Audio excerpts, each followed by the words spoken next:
issues. It looks like it's gonna let me go live. Sweet. I just got a weird message from somebody I used to work with, and I think she got hacked because it's just like we never talk. And then I just randomly get a message, "Good morning, my beautiful friend. I hope that you have a good day." And I'm like, "Did you get hacked?" Because like I've gotten sent like random ass stuff from her before, and so unfortunately I think that she's just been hacked. So that sucks, but I hope I hope she didn't get hacked, or at least me asking, like, did you get hacked is, like, she'll get the notification and be like, oh, shit, I need to change my password. Because pretty much yes, it is the end of tax season where most of us have already done our taxes, but that means that we've also, well, seeing as how it's May now, I would hope that we have all done our taxes that have need to do our taxes. And so my biggest thing for it is, like, scammers are out in droves, okay? It is that time of year. They're just going to be doing stuff like that. This freaking one sleeve, I don't know. Probably just throw them both up here and watch them slowly go down my freaking arches throughout the video. But, like, scammers are out in droves. They're going to be hacking your friends, your grandma, your mammy, your pappy, everybody, to try and get your money. So please, please, please, please, please, please, please, please be careful and do not click on anything that someone sends you unless you 100% know them. You talk to them on a daily basis. They usually send you stuff. And you know what? Don't even be embarrassed to ask. And be like, what the fuck is that? Like, did you get hacked? Is that something shady? Because it's always the people that, like, I rarely talk to that get hacked and then send me stuff, like, we've spoken for, like, ever, and it's just kind of one of those things where I'm just like, I don't trust shit. Like, I don't even fucking, like, my husband almost got me the other day. He didn't get hacked, but we go to the Renaissance Fair that's here in town, and it's coming up here in a couple weeks. Yay! We already have our tickets, but we did enter to try and win, like, tickets just in case we want to, like, try and get, like, a couple friends to go that may not be able to afford it or wouldn't be able to go otherwise. And he got a reply comment saying, like, hey, you won two free standard tickets. Like, click this link, fill it out, and then take a screenshot and say done. And I'm just like, wait a minute. Because he sends me the screenshot of it. I'm like, oh shit. Because it, like, had their name. It was their picture. But then I realized that right next to it on Facebook, if you don't follow a page, it'll say follow right next to it, even in the comment section. And I'm like, do you not follow the page? And he's like, well, yeah. And I'm like, why is it asking you to follow it? And I, like, took a screenshot of his screenshot and circled it, because I can do that on iPhones. And I sent it back to him. He goes, oh, he's like, I didn't even see that. I'm like, whatever you do not click that link, because I can tell you what, it is a scam.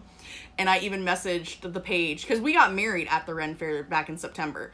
And I even messaged the page. I was like, hey, listen, like, this is happening. And they're just like, yep, we know. They've been blocked, but thank you for letting us know. And I'm just like, no, you're good. I was like, I just don't want anybody else to fall for it. And so, like, anytime I saw it, I was like, it's a fake page, don't click. Oh, God, it's just one of those things where I'm like, y'all. She just messaged me back and she goes, no.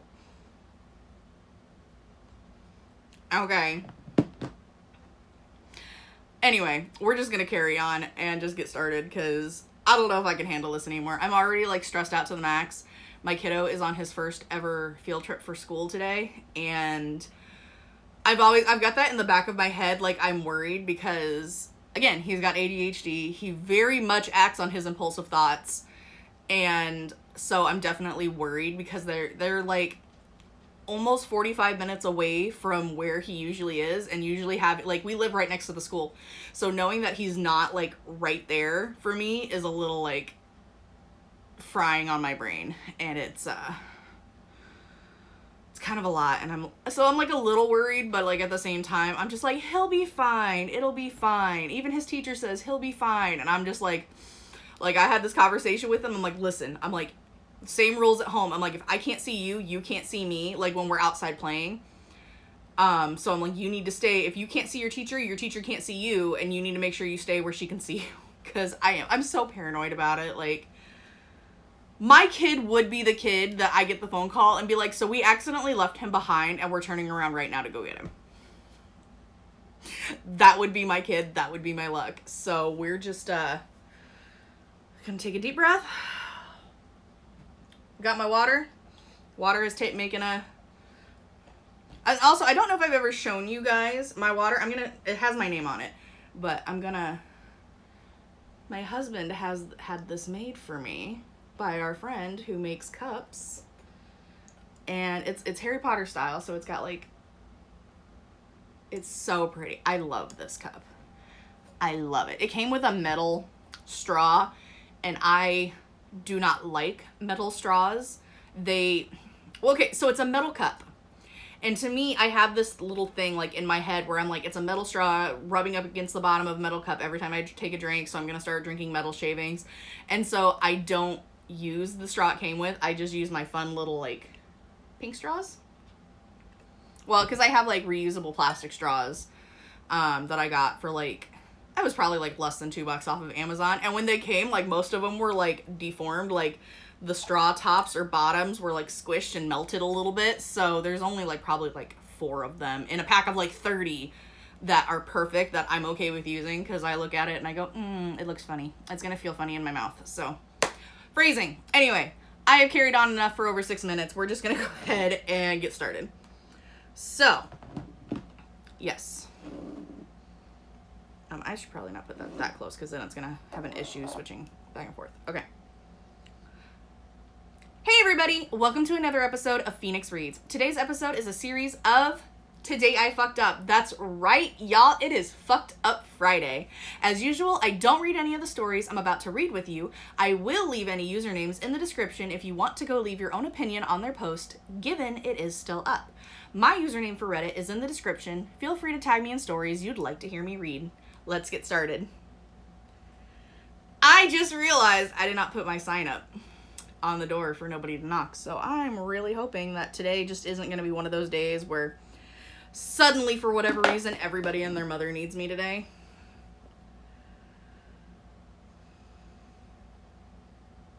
Fingers crossed. Stop writing tofu. I keep fat fingering the I instead of the O, and so I'm basically writing tofu. Tofu. Like, I just want to write what it is. Like, that's all. Is that so much for me to ask? The answer is yes. Apparently. And I'm trying once again to, like, back out of stuff. And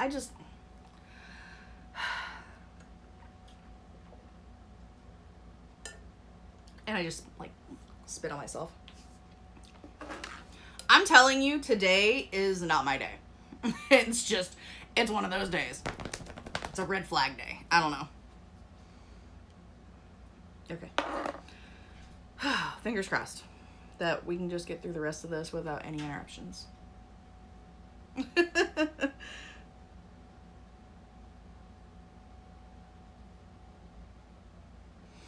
Okay. We're just going to go ahead, roll right on. Hey everybody, I hope you guys are all having or had a wonderful Friday and or the rest of the week. I hope your weekend is fantastic. The day that I am recording this is 2 days before WWE Backlash, and I am so super stoked about it. Like, we have a doctor's appointment for my son on Friday, which is the day episode 6 will have come out. But that's in the morning, and then I get to go do our shopping stuff like we usually do, and I am just so super excited to get ready. Get everything ready for Backlash. This is my first Backlash, so I'm super excited for, like, all the things that are going on. By the time y'all hear this, Backlash will have already happened. But regardless, I am still excited, and I hope that if you are into wrestling and you watch it, I hope that you enjoyed it. So we're just going to go ahead, roll right on into our first Today I Fucked Up story. Today I fucked up by getting on the Gravitron at the county fair. This does say not safe for work, so as usual, this is your one and only warning to either move past this or proceed with caution. If this does not belong here, please remove. But if someone could direct me to the right place for this, that would be awesome. Apparently, this is just like a story that they really want to share. That's what I'm getting from that. Okay, so perfunctory, this happened long ago. I am F24 now. I was 13 at the time. So this was a hell of long ago. So this was like way back when those Gravitrons, like, because if I'm thinking the ride is what it is, it's that one where you like stand up against the wall and then it spins and then it's like the bottom drops out and like you're just like stuck to the wall. And I remember, gosh, probably when I was like 14, 15 years old, which again was like a hella long ago, over half my lifetime ago. We had one at the theme park near us called Adventureland, and you used to be able to like move around and like try to like people would like flip over onto their stomachs, or if you could even start on your stomachs and like try to push yourself up and like see like how strong you were against the gravity of it pushing you back. And people would like try to like lay sideways or like flip sideways so they're like horizontally along the wall. So that's what I'm thinking this is. And way back then, like, I think they kind of had like the same rule where it was like, oh, like, nobody's gonna get hurt, like, just don't do anything, like, don't try to crawl out and you'll be fine. As long as you stay in like your one little spot, like, you're fine.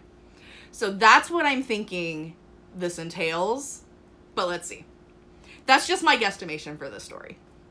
I was 13 at the time. This has been rattling around in my noggin for a while. Also, CW, bodily fluids. This bitch pissed her pants or shit her pants on the Gravitron. That's my guess. That's my guess. Anyway, my father and I were at our county fair and I just had to get on the Gravitron. Anyone that lives in the US and has ever been to a small town county fair knows of this twirling tin can of evil. Yes, we've even had them here at the Iowa State Fair way back when. And also, they were really cool then too. And I feel like they didn't implement the rules as soon as Adventureland did, because Adventureland's open for longer. Like, it's open practically all summer. They just opened here at the beginning of May, and that's just for weekends. And then I think come the 1st of June, they're open every day. So they are definitely open way longer than the Iowa State Fair is, which is only open for like, I think 10 days or something like that. I think 10 days is what it is. So I definitely feel like the Gravitron at the Iowa State Fair was a lot more popular than the one at Adventureland, because it just, the person like operating it didn't have to implement as many rules as Adventureland did, because it wasn't used as often. So anyway. For those that may not know of this whirling dervish of doom, it's basically a giant steel capsule that about 10 to 15 people can ride. Might be a few more. Memory is hazy because old. The ride part comes in when it slowly starts to spin and gets faster and faster until G-forces smash you against the side of the steel capsule. I pleaded and begged my dad to ride with me until he gave in to his precious only child's wish. Well, my father and I got stood up against the wall of the ride next to a kid that was maybe a year or two younger than I.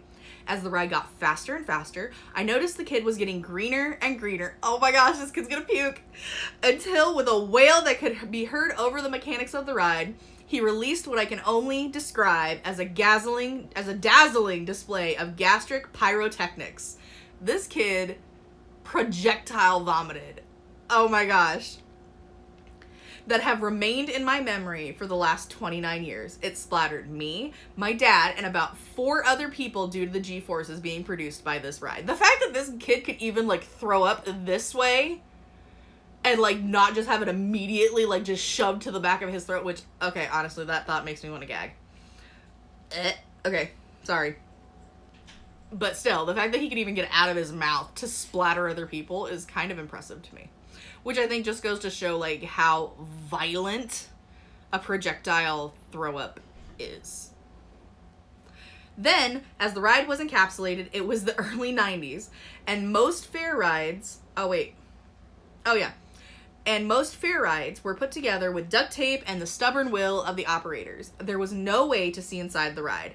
Also, it couldn't just stop on a dime. It had to slowly stop spinning on its own once the operator stopped the juice running to it, which is true. It can't, rides like that, especially that are like holding people up, like it can't just, oh, stop, we gotta stop. It has to slow down. It's like a semi-truck. It just can't stop. It has to slow to the stopping speed, because otherwise people are going to get hurt. Like, it's gonna just like, if you have never heard or looked up the theory of what would happen if the earth just stopped spinning, look it up, and 2, if you already know what I'm talking about, that's essentially what would happen.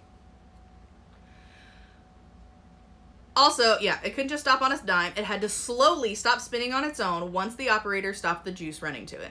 So, once all was said and done, we remained on the ride with gravity forcing warm stomach juices and what was probably funnel cake and cotton candy for 2 to 3 minutes. My poor father, along with most of the riders, stumbled off the ride, dizzy and disoriented, while having their own gastric issues. I am not gonna lie. Had I been on that ride and some kid throws up on me, I would immediately have thrown up too. The smell and the fact that it would be warm and just knowing what it is, I would have just bleh, and there would have been more. Because I'm a sympathetic puker, except when it comes to my kid being sick. That is the only, like, loophole that I have discovered for that. Like, my mom instincts will kick in and I will just be fine. But if it's like a cat or a dog, or if somebody's just drunk and throws up, then I'm just like, nope, what? I will join the puke party. After that day, my dad never went went with me to the county fair again. TLDR. At 13, I forced my dad onto a carnival ride where a kid proceeded to puke on half the ride goers, setting off a chain of reaction of gastric fireworks. I'm thinking that other people threw up as well.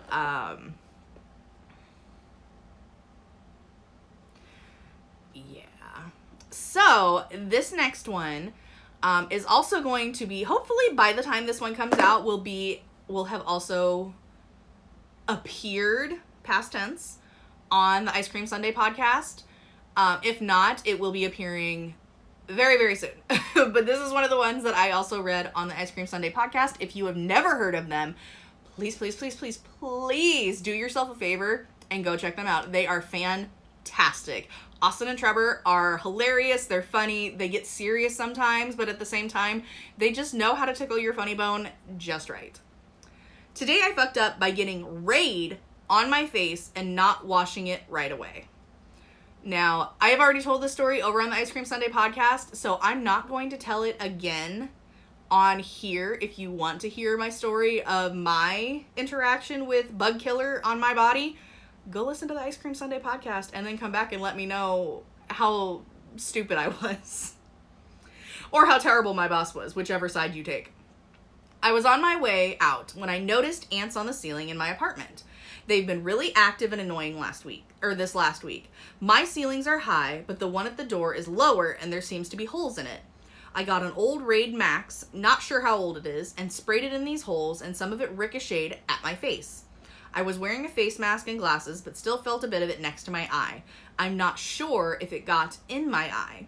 I left and got to work in about 40 minutes and washed my face and eye only then. So, just so we're aware, and we're paying attention,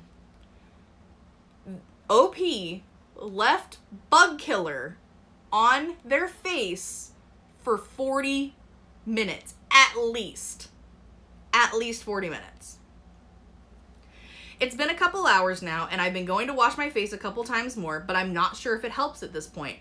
I don't really feel any different, except for some anxiety, and don't feel anything on the skin. My eye feels a bit different, but that might be due to all the water, or maybe it's just my hypochondria. TLDR, I got Raid on my face, and maybe I didn't wash it right away, and don't know what to do since I don't feel anything. So I'm not gonna lie. With you not feeling anything about it, I think that it would be okay. Because honestly, it's bug killer. If you feel something, there's something there. If you're not feeling anything, I would assume, again, take this lightly, that it's because nothing's there. And with how old it may be, it also could have even been expired and not worked as well or at all. So, I don't know. We never got an update about it. I'm assuming, again, there's that word, assuming that they're okay. Today I fucked up by doing my mom's laundry. Now it says laundry. I think they forgot the D, but I was 14, folding laundry today as normal. When I usually fold all the clothes, I leave them on the kitchen table for everyone to pick up and put where they belong. But today, I decided to take Mom's things because she was busy all day making Easter dinner for tomorrow. When I wanted to put her clothes in her closet, it was not organized, so I decided to tidy up. This literally sounds like me doing any household chore with ADHD. It's like, okay, I'm going to do this. And then I see that something else needs to get done, so I start working on that. And then that leads me to something else, which leads me to something else, which leads me to something else. And then next thing I know, I'm done doing 50 other things, but not the original thing that I started. ADHD cleaning. Oh! I saw that wonderful word. Okay. When I opened up the last drawer under all the things, I found a dildo.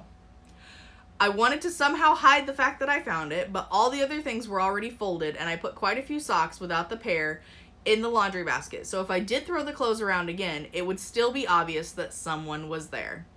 So I just threw some t-shirts on it from another drawer. Luckily, the dildo was far enough in the back of the drawer that maybe she'd think I didn't saw it. I hope she doesn't realize, and even if she does, I hope she doesn't try to talk to me about it, or I'll die of embarrassment. Also, sorry for my English, it's not my first language. We can figure it out. TLDR, I found my mom's dildo. So, I have two stories with this. Both are funny, I think. I will start with the older story first. When I was younger, I think I've gone over this before about how my parents were not parental figures in my life for a very long time, up until I was in my teenage years. And my parents had a lot of sexual items. I think that's the best way to put it. Like pornography, playing cards, porn, just dildos, fake boobs, stuff like that. Okay? I found like a chest. And I mean like a chest, like a good cedar chest sized full of that stuff that was actually in our living room behind our couch. I found that when I was like 8 or 9. But anyway, I digress. One time I was looking for, I was a very nosy kid, like not like I always wanted to like snoop around and like go through people's stuff. I don't know why, I just did. Which, funny story, in addition to that, it's a little side note, is actually how I got into Harry Potter. But I'll go over that another time. So, I'm going through my mom and dad's drawers in their bedrooms, and I find this, dildo. Now, it is flesh-colored, because back in the late 90s, I don't know if, pretty colored dildos were a thing or not. Again, wasn't that old enough to know, so I have no idea. But I remember asking my parents about it. And my parents flat out lied to my face. One, because I was, like, young. Like, I think I was only, like, 5 or 6. Like, I was a baby. And what they told me, I remember going around and telling my friends at school about this for years before I realized what it was later on. They told me that it was a giant's thumb that my dad had cut off of a giant and given to my mom because the giant had tried to attack her. I'm just gonna give you guys a moment to think about that story and how stupid I was as a child, because I was just like, oh shit, that's so cool, my parents have a giant's thumb. Yeah. That was that story. And then the second story is when I was, I think 16. I had found out that you could go to Spencer's Gifts, and buy sexual toys there. And they did not card you. So I bought myself like this little purple vibrator type thing. Had like a little kick at the end for your G-spot or whatever. And me being me, I was just like, oh, hey, like I'm going to put it in my side drawer next to my bed. I didn't use it because for the longest time I was terrified of using it because I was terrified of putting anything up me.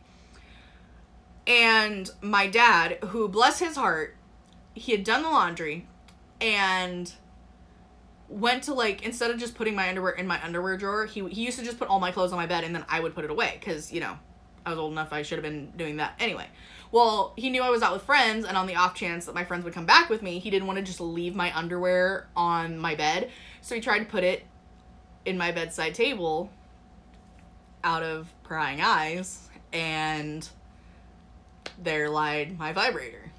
Again, I was like 16, 17 years old. My dad did not come talk to me about this. My mom did. And she goes, we need to have a talk. And I was like, oh, I'm like, okay, about what? And she's like, about your little friend, and points to my side table. And I'm like, it's for a friend. It was a joke. Like, I'm going into this whole spiel about, like, it's not mine. We bought it for a friend. I've been too terrified to use it. Like, which the last one was true. But she's just like, she's like, just hide it better next time. Your dad didn't need to know that you have one. My mom was very open about me exploring my sexual side. She was like, you know, we'll get you on birth control, this or that, you know, like, just tell me when you're ready and we will do the steps that we need to do in order to protect you and make you safe. Which I think that's the most, like, mothering thing that I can remember that she's ever done for me. So, to me, it was very embarrassing. And then I guess I've got a third little one that's really funny that'll go into it. I had another one, again, later on in life. I was in my mid-20s. And it was when me and my husband, we were first living together, but we weren't together. I had moved into his parents' house after I'd broken up with my previous ex. So I had some place to live where I could build up money and get my own place. Because, again, his parents love me. We have known each other since high school. They were like, come live with us. Like, if you are in a bad situation, please come live with us. We will give you a place to live until you can find your own place. And I did. And for whatever reason, my husband was in my room at the time, and he was getting something out of one of my dresser drawers. Because I have a big dresser, and, like, a couple of the drawers are actually, like, just junk drawers. So he opens it and then closes it a little too hard and sets off my vibrator that is in one of the other drawers, because it had a very, like, sensitive button at the end. Like, if you walk past that dresser too heavily, it would go off. And so he comes upstairs and he's, like, red in the face, and I'm in the kitchen with his mom, and he just goes, I accidentally did something. And I was like, okay, what? He goes, I was getting something out of your dresser and I closed it and your Satan in a drawer is vibrating. And I was just like, oh. I'm like, okay, I'll go turn it off. He goes, I didn't know where it was, and I wasn't going to go searching for it, so he's like, it's down there. And I'm like, okay, yeah, I'll go turn it off. And he's just like, aren't you embarrassed that I said that to you in front of my mom? And I'm like, I'm sure your mom has one. And his mom just kind of looks at him and he's just like, I don't even know anymore, and walks out of the kitchen. It was hilarious. So, and again, I've also told the story about the men's banana hammock that I have found that was apparently my dad's. I thought it was my mom's. I don't know what episode that was, so don't even ask me, but I know it's one of them. Today I fucked up by accidentally saying something misogynistic.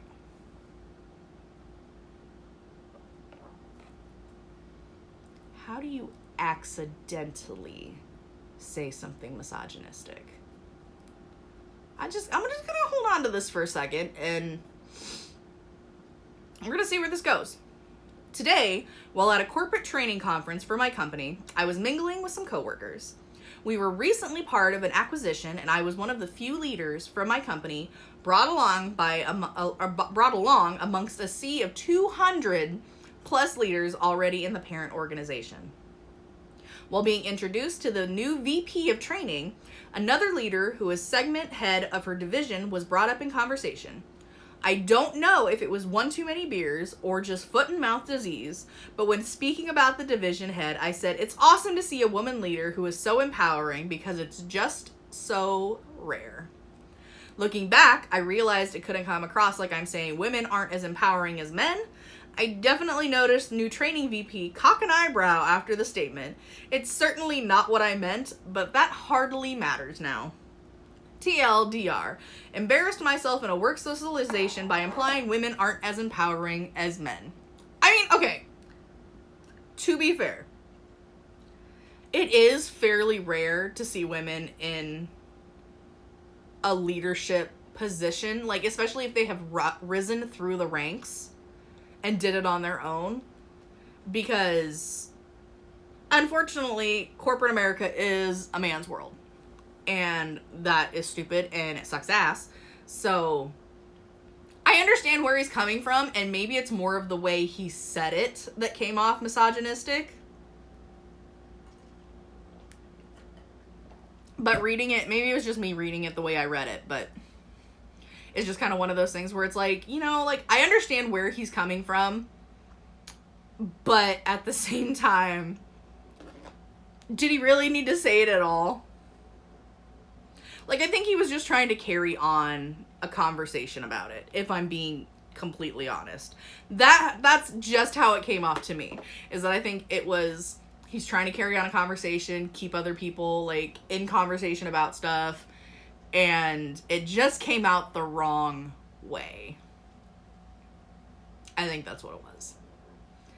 Today I fucked up by agreeing to go on to my condo board again. Well, last week I fucked up by giving in and joining the board. Basically, condo boards are a lot like HOAs with a worse bite. Our building runs a cycle where we have a few years with a board of petty people out for themselves. And then we owners get pissed off, and the board is all about getting things back in proper, fair order. Anyways, I'd been on the board about 6 to 10 years ago for 4 years. We managed to handle some big items like doing the parking lot and refurbishing balconies, and had a good superintendent, etc. So I have a rep for getting things done, as well as a rep for being helpful and friendly, except for the people who hate me because I wouldn't do what they wanted.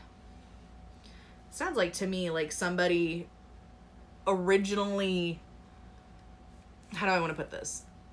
It sounds to me like the people that probably are causing issues used to get their way with the previous board, and now that new people are in and they don't get their way as easily, they're like having a fit.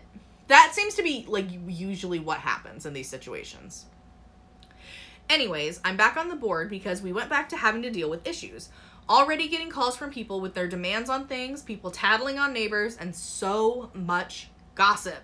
Superintendent knows he's on thin ice and is trying to stir shit up. The next 3 years are going to suck. Badly. Expensive building work to justify petty complaints, the works. I've basically picked up a full-time job with zero pay or benefits.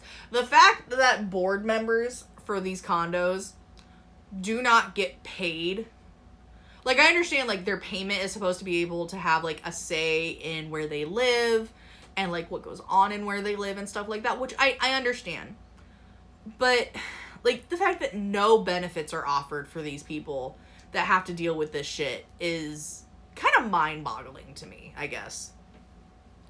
TLDR, I let myself be persuaded into rejoining the condo board, despite knowing how messed up things are and just how petty and irrational my neighbors can be.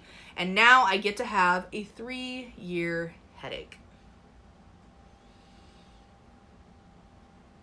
Sorry, for those visually watching, my eyes just kind of got a little big here for a second because I just saw the title of the next story and it took me off guard. This is also a not safe for work, so this is your one and only warning for the story. Today I fucked up by trying tampons too early. Now, I will be the first to say, I no longer use pads or tampons. I actually use adult diapers for my Shark Weeks because, honestly, it's just so much more comfortable. I always had such a hard time getting, like, the pads to sit on my underwear right, where they wouldn't, like, scrunch up and, like, fold up, and it would be really uncomfortable. I'd constantly feel like I had a wedgie. I was constantly not putting them in the right area, or it's like I would have it, or it's like it would cover the front part, but it wouldn't cover the back part, and so I would leak off the back, and it was just...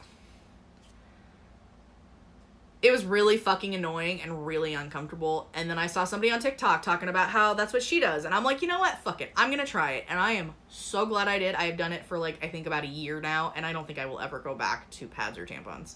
I will probably eventually still get some when we move into a bigger place and have people over on like a regular basis. So that way, if like one of my friends that comes over, if she starts her period, I could be like, hey, I have stuff under the sink. Don't worry about it. So, tampons, I used to use tampons, but I swear to God, like, I don't know if my vagina is just shaped weird or what, but, like, I swear they never really worked for me. So, the only time I would use them is when I used to go swimming, like, when we'd go swimming in, like, the water or whatever. Which, I say water, because, like, obviously you swim in water, but I mean, like, not in a pool. Like, I don't want to say beach, because I'm in Iowa, we don't really have beaches, but we have like a lake that I used to go swimming in with friends sometimes. So that's like where I would use it. But honestly, I was kind of scared to go like while I was bleeding, because I don't know, like for whatever reason, I felt like there was like a bigger risk of infection doing it during that time. I don't know why. It's just my brain. Anyway, so I'm 16 and I had my first period in January. You didn't have a first period till you were 16? I had mine when I was 11. So I don't know. I know some people are like late bloomers and stuff like that. I rarely actually hear about somebody who's 16 or later on having their period. So I don't know. Sorry, it just took me by surprise. I had my first period in January. I used pads, no problem, but I hated the feeling of the blood just sat there. That was kind of another thing. I feel like with the adult diapers, it like actually soaks up better too. I don't know. It's just, I don't know if it's just better quality absorption. I don't know. Anyway, I hated the feeling of the blood just sat there. So I tried a tampon. I got the tip in. That's what she said. That's literally what it says in the story too. But that is what she said. And chickened out. Anyway, I didn't get another period until yesterday, and I put a post on a subreddit saying my period is so light that I don't need to use pads, panty liners do the job, and how I wanted to use tampons.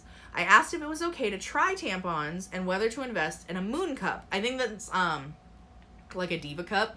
Again, I haven't tried those either. I just honestly feel like I'm shaped weird down there and that stuff doesn't work. And so it's like, I don't want to go and like buy a diva cup just to try it once and be like, well, that didn't fucking work, and then never use it again. So I don't feel like wasting my money, I guess, is the best way to put it.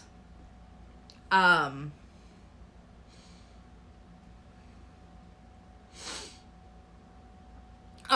a lot of people said that tampons will be fine, so I gave it another shot.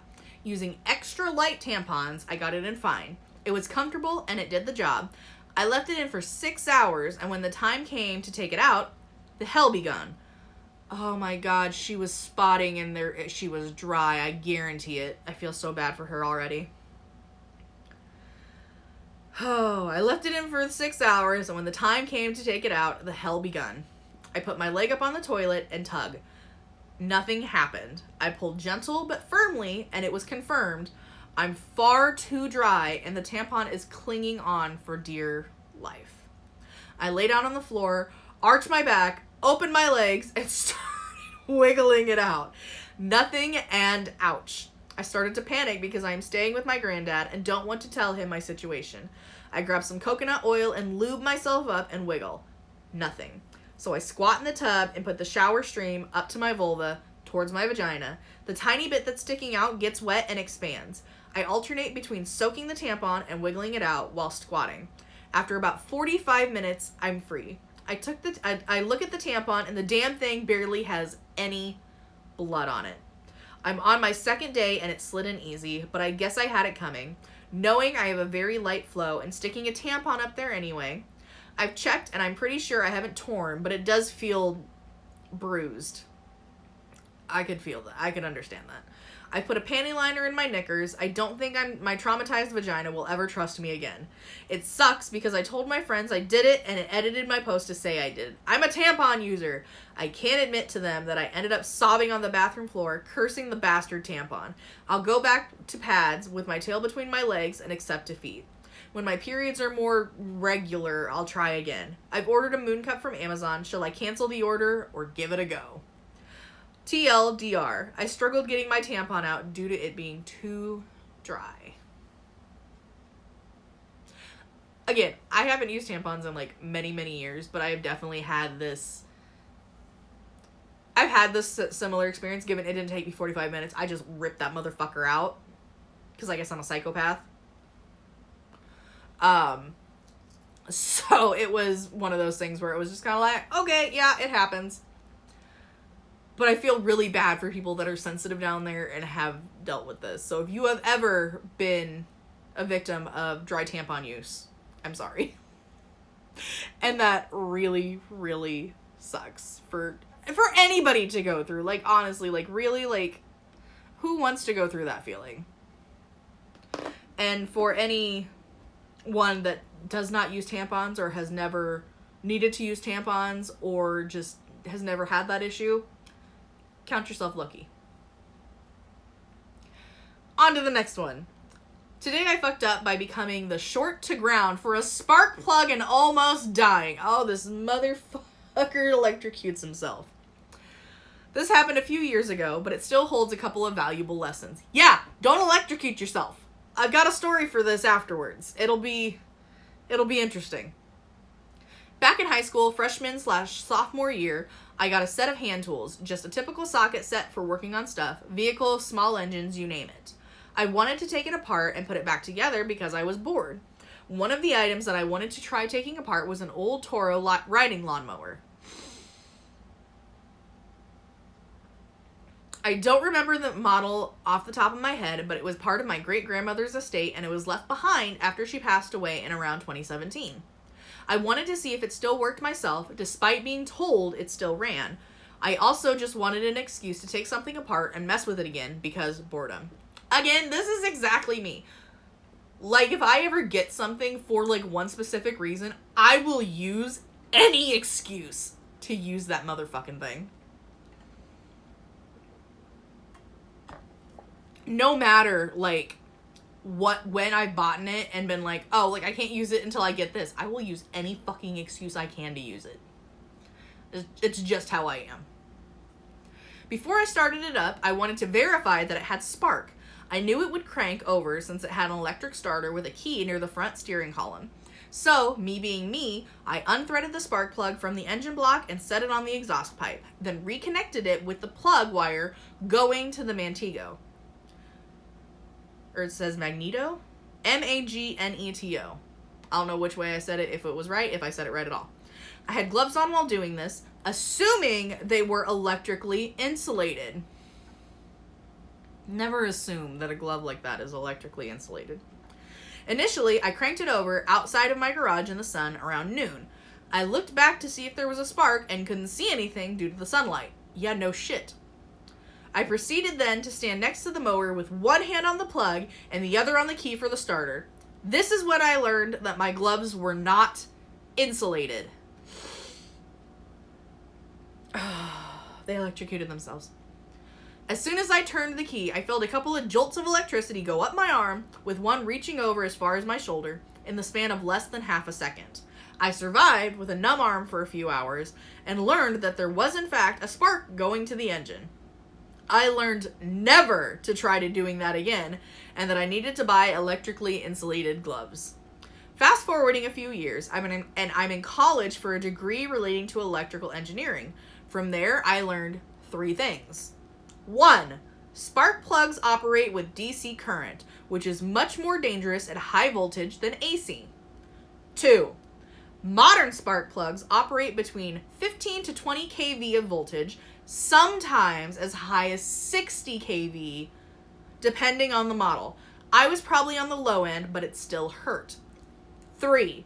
Anything is a conductor with enough voltage and or current. There's your facts for the day. If I had held on for more time than I had, I likely would have had voltage go across my chest, disrupting heart function and potentially killing me. Needless to say, I'm grateful I survived and will try to avoid ever having to deal with high voltage DC circuitry ever again. TLDR. Stupid me tried checking for a spark on a lawnmower while holding said spark plug, ended up becoming a human wire and nearly dying. Edit. I can't count. LOL. So this is my story for this. I used to work at a hotel. I used to work for a Marriott. I was front desk back when I was skinnier and prettier. And we had a fan in the lobby, I'm going to call it, because we also had like a little bistro across like in the lobby. So anybody that has been to a Marriott, they kind of know what I'm talking about, like a courtyard. That's kind of like what it was. And it was summer, so we had a bunch of sports teams going in and out of the hotel all the time, especially on the weekends. And the fan was plugged into an outlet that was on the floor. So not in the wall, floor. One of the dads kicked it and broke off one of the like outlet pieces, like the little, I don't know what that pieces of an outlet are called, but the two little prongs that go into the wall that you plug into. If you're from America, the two that plug in, he broke one of those off and it was in the outlet. I called my houseman, came and told him, like, we just need to put something over it so that way nobody fucks with it, and I will let maintenance know, and maintenance can either come and fix it now or they will fix it in the morning. Because again, it was like 6, 7 o'clock at night, so it was fairly busy down there because everybody had already had dinner. They'd come back and they're just mingling, drinking, kids are going fucking wild. Because sport parents don't watch their fucking kids for whatever reason, apparently. That was just my basically every weekend experience. Well, the dads, these drunk dads, or I shouldn't say drunk, but drinking dads, talked my houseman, who again was younger than me. Like, I think he was probably like a good 2 to 3 years younger than me. And he was a stoner. So take that information how you will with this. They were able to talk him into that as long as he had a pair of pliers that had rubber handles and he wore gloves, he would not get electrocuted. I'm standing there going, I don't like this. This is not a good idea. Please do not make this mistake. And this motherfucker does anyway. And you see a spark happen. I go, nope, we're done. We're done. Drop it. Get away from here. We're covering this up. I'm telling maintenance, because I'm like, I don't want to see anybody die in a room full of children today. Scared the absolute shit out of me. Covered it with a bucket. I told maintenance. I called my manager and I was like, do not let anybody come and touch this thing until maintenance gets here. It was such a stressful moment. I was just like, I can't fucking take this anymore. I just almost watched somebody die. And it was one of those moments where I'm just like, why? Why do people let other people talk them into stupid shit like this? Like, I think these dads just thought that they were just gonna fuck with this guy. And they almost did. And he almost fucked around and found out. And I almost saw someone meet Satan that day. Because I tell you what, it would have been funny. Maybe. Later on. But in that moment, it was not. This one is another not safe for work. So, again, your one and only warning for this story. Today I fucked up by sending my hookup into a panic attack by whipping it out. Would you later on take that as a compliment? Like, your dick is breathtaking? I guarantee somebody somewhere would. And if this story doesn't end with that, I'm gonna laugh. I'm not gonna lie. Obligatory, this actually happened about 4 days ago. I, 20 male, recently got back into online dating, mainly out of boredom and a lack of new people in my life. However, I will not lie. I am simply using the apps to get laid on account I am nothing more than a man. I mean, hey, at least he's being honest with us and himself. I matched with this woman who was 27 years old, and in her bio, she said she was looking for something casual. Naturally, I asked her how casual of a relationship she was looking for, and within 24 messages, we agreed on hooking up. Unfortunately, I did not have a place to take her back to, so we agreed on car sex. Ladies and gentlemen, I hate to break it to you, but car sex can get you a ticket. It is borderline illegal. Not like illegal like you're gonna go to jail. Illegal like you might go to jail if there's like multiple offenses, but you are definitely getting a ticket if you are caught. This is just coming from somebody that's had sex in an empty hot tub. It also cannot be that comfortable. Just my thought. I guess it depends on the car. It is now 1 a.m. and I finally picked her up and we drove around for a bit. We talked and cruised around the neighborhood until we found a dark dead end and began making out. We get a little handsy, but nothing too intense until she stops and tells me, I haven't had sex in 2 years. Obviously, there is nothing wrong with that, so I assure her we can ease into it and take our time. We get back to eating each other's faces and she begins to straddle me. She's grinding on me and I'm just kind of existing. And then she hops off. She looks at me and says, all right, take it out. Also, sidebar, for any men that are listening, that is when it's okay to whip it out. If you're ever in a position where you don't know if you should take it out or not, don't. Until you have some 100% certainty that what you're doing is okay to whip it out, leave it in. I'm just going to put that out there. Being extraordinarily excited to rail the stranger, I whip my dick out and hear her gasp. And oh my God, was that an ego boost? Or was an ego boost? The overwhelming confidence died as soon as I finally looked at her and saw she was gasping for air, clenching her fist, and shaking. All I can hear her mutter is, I can't breathe. Not gonna lie, it took me a minute to remember to put my dick away. I mean, to be fair, you're focusing on one thing. Blood is all down there. And then next thing you know, the person next to you can't breathe. Other things kind of get forgotten, so it's understandable to not immediately put it away. I'm not gonna hold that against him. But immediately after doing so, I began to comfort her and tell her we didn't have to do anything. We ended up getting a gas station sodas and driving around a bit more to get her to calm down. Went home and deleted Bumble. TLDR. I ruined my hookup because I caused a panic attack. Edited version. My Bumble date showed signs of intense sexual trauma, so instead of doing the deed, we got drinks and drove her home. Update. To answer questions that are being asked, I'd like to address a few. 1.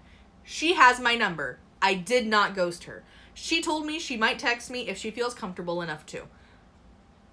We love men that know how to give a woman space.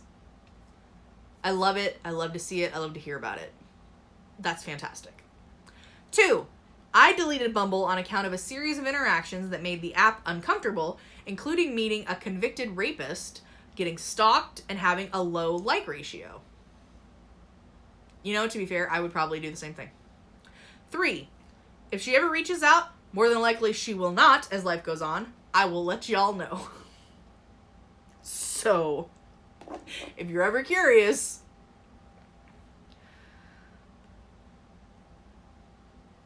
and we have another not safe for work. And this is going to be a fun one because this is all just one thick-ass paragraph, so I will probably lose my space at least once or twice. And I apologize in advance. But again, not safe for work. This is your one and only warning. Today I fucked up by getting my girlfriend high. I don't even really know where to start, but here's my best shot. I, 24M, and my girlfriend, 23F, were hanging out at home as we usually do during the week.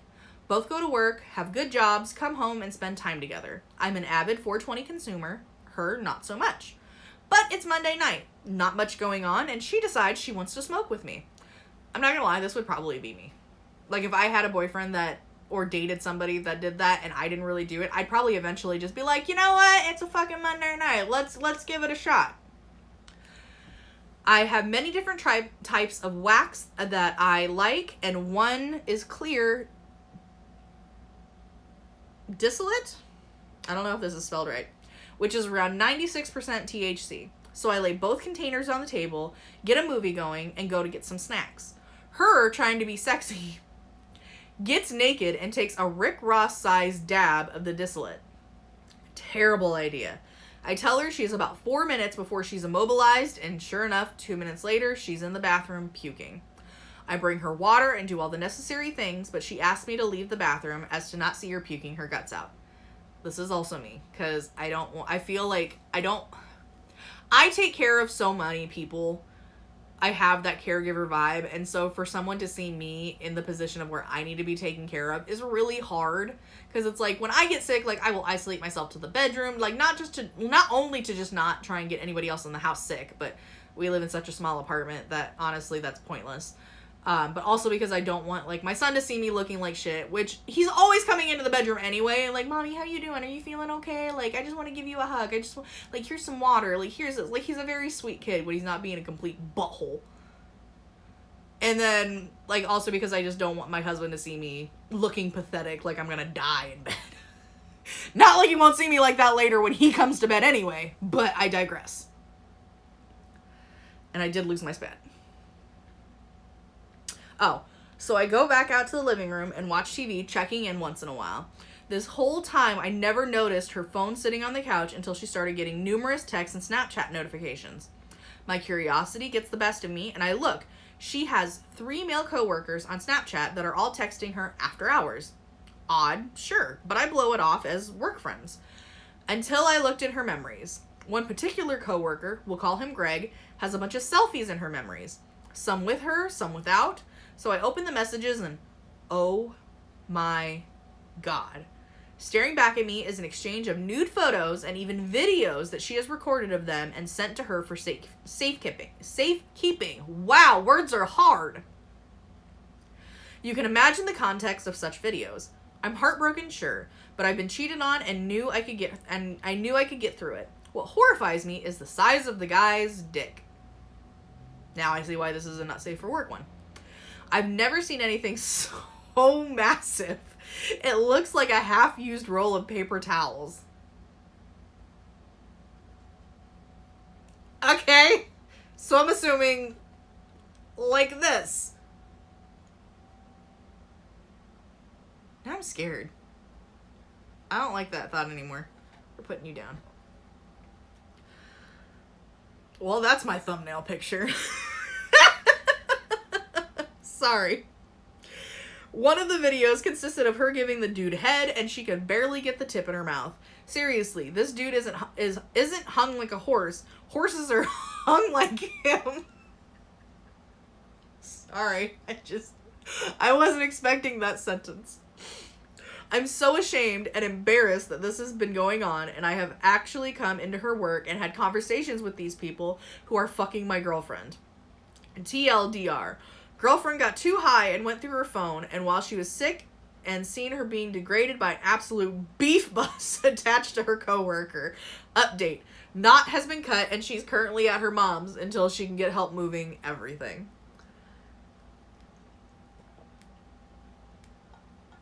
Honestly, I don't even want to look at you guys while I'm taking a drink out of that, seeing as what I just used this for comparison for. I'm a little embarrassed. I think we have time for this last one, which will mark story 10. Today I fucked up by trying to get to know her insecurities. A bit of background before the main story. Around 2 years ago, February of 2021, I fell in love with this girl I met. Not instantly, but you get the point. Of course, the first thing my brain does is get nervous around her, as it always did whenever I liked someone. I tried to get to know her more and try to be friends with her, but I was too nervous to even approach her, let alone talk to her. The most I ever progressed conversation-wise are a few hellos here and there. I did, however, get her number, somehow, around a year and a half later, January 2023. I moved to a different city and lost the chance to see her in person, so I have to resort to texting in order to get to know her more. This girl, let's call her Jessica, is probably the most mysterious girl I've ever met. The only things I know about Jessica is that she likes art and drama. Like, acting class drama, or this bitch will start fights in order to just cause drama in your relationship because it's attractive to her drama. There's two different kinds. I'm hoping that it's the first one for his sake. Other than that, I know absolutely fuck all about her. My goal in texting Jessica are to get to know her more, make her laugh, make her feel comfortable in talking to me, trying to slowly but surely become friends. Honestly, this is always like my go-to advice for anybody that is like, I like this person, what should I do? Become their friend. Building that like friendship honestly gives you so much more in a relationship, I feel. Like, me and my husband, like, we always say, like, we're friends first. Yes, we are husband and wife. Yes, we love each other. But you know what? We always have fun with each other. Like, we will horse around in the bedroom, like, when it's bedtime, when technically we're supposed to be going to bed. But it's like, we'll just be sitting there talking trash to each other, just back and forth, horsing around.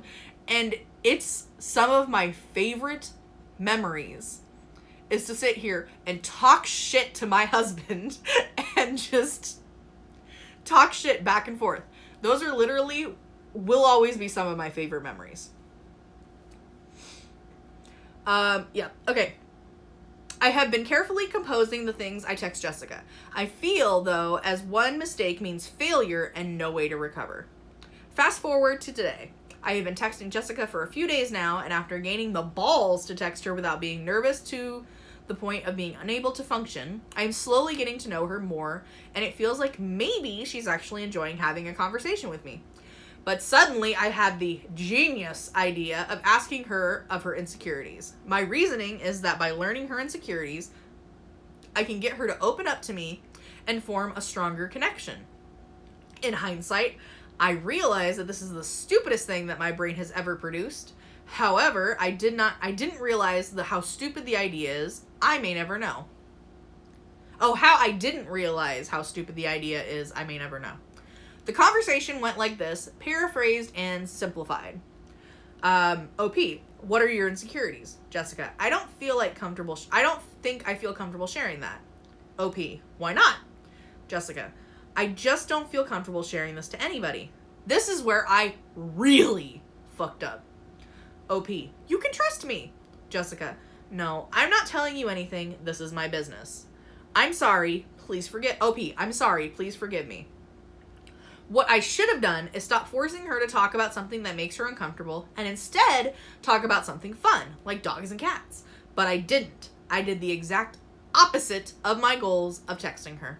I made her very uncomfortable and fucked up big time. Jessica forgave me afterwards, but I feel like I slipped up and all chances of connecting with her are thrown out the window. I will never forgive myself for making such a stupid mistake. I wanted to talk to her still, but just decided to stop messaging her in order to not make more mistakes. TLDR. I asked a girl I really like what her insecurities are. Backfired, and now I may never be able to salvage this attempt to friendship ever. So for one, I don't feel like that's true. I feel like you can salvage the relationship. Again,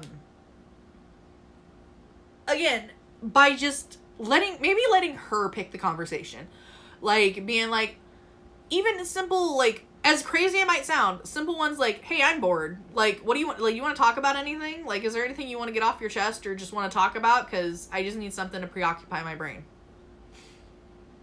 Or be a little bit more direct and being like, hey, like, I've really enjoyed texting with you and talking with you, and I'd really like to get to know you more. Is there anything that you would like to share with me that you think that I should know about you? But given if you're, like, really shy and, like, nervous about stuff like that, that's probably not the best way to go. But if you're ever feeling ballsy one night, it might work, it might not. But honestly, I feel like, especially, mostly because it's just me in general. I feel like making friends with somebody I don't get to see on, like, the regular is really, really hard Because for me, it's like out of sight, out of mind. If it's not my kid or my husband, it's like I don't think about much else. Like, it's like sometimes I'm sitting there and I'll be like, oh shit, I have friends. And I haven't spoken to them in like weeks, and I'll just be like, hey, what's up? How you doing? But I also know that my friends are the kind of people that if I'm ever having a rough time and I need to reach out to them, they are there for me no matter what. And that's just the kind of friendship we have, and it's reciprocated. Like, it's the same on both sides. It's not like I need to talk to them every day in order to maintain my friendship with them. And that, I feel, is something that I've really learned in my age compared to, like, how my friends used to be when I was younger. So, I personally think that OP could still salvage the relationship if he wants to, but I also really appreciate the fact that he is trying to give her space and not push himself onto her, which, honestly, I think this whole episode has had really nice men in it. Like, oh my gosh, men that respect personal space, gold star, which I think might be the title of this episode. All right, but anyway, we're gonna go ahead and we're going to end this for today. Thanks to everyone for listening today. I hope you all enjoyed the podcast. If you know somebody who likes my content, feel free to send me their way in a share. If you would like to send me a message with your own story, rant, question, unpopular opinion, or if you want me to tell others how you fucked up today, or any day, send me a message via any of my social media found in the description. Just look for my cute little avatar you see on whatever app you're listening on. Please, give a rating if you enjoyed what you heard today. I hear that they help out tremendously. And as always, I will catch y'all next time. Bye! And while that is fetching my preview for it, I hope you guys all had a good day today. I hope you have a good weekend if you are watching this on Friday. If you're watching this later Friday, I hope you had a good Friday. I hope you have a good weekend. And I just hope you have good days in general. It's a new month. Given by the time you listen to this, it will be about 2 weeks in. So it's, it's a new year. It's a new month. We can do this. You've got this. If you're watching this on YouTube, please feel free to push any of the buttons down below. The subscribe, the like, leave a comment. Hit that bell icon if the bell icon is something that you use for YouTubers that you like to follow. And as always, I always post Mondays, Wednesdays, and Fridays, noon Central Time. And I will see you guys next time. Bye!